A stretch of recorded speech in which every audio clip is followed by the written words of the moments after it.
My name is Joe Allen. I'm the author of Vietnam, the Last War the U.S. Lost, and People Wasn't Made to Burn, a true story of race, housing, and murder in Chicago.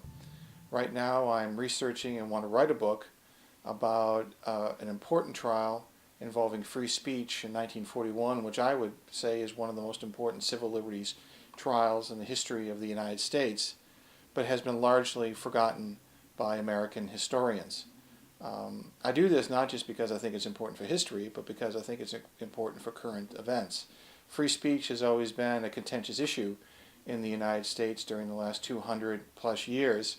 We've fought over what that means, and most of the time the government has been on the wrong side of that issue. I don't think that's a surprise to most people.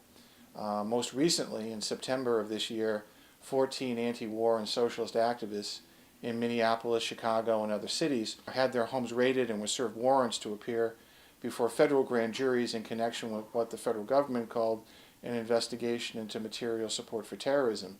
I think all those charges are groundless, but nonetheless, the United States government has always used issues of terrorism and subversion as a way of attacking and criminalizing political speech in this country.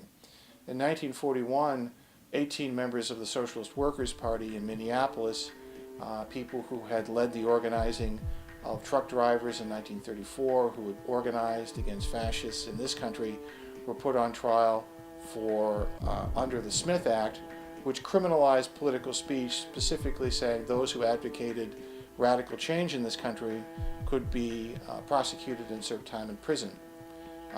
18 members of the Socialist Workers' Party had a week-long trial and were convicted, mostly for distributing books and pamphlets that were freely available in most local libraries and used and taught in many college political science classrooms, including the Communist Manifesto. The first Smith Act conviction set really the stage for the next 20 years of civil liberties in this country, and the Smith Act was used, particularly in the years following the Second World War, to specifically destroy the American Communist Party. This negative effect on civil liberties had a huge impact in terms of there being people in this country who could organize for social justice and social change in that era.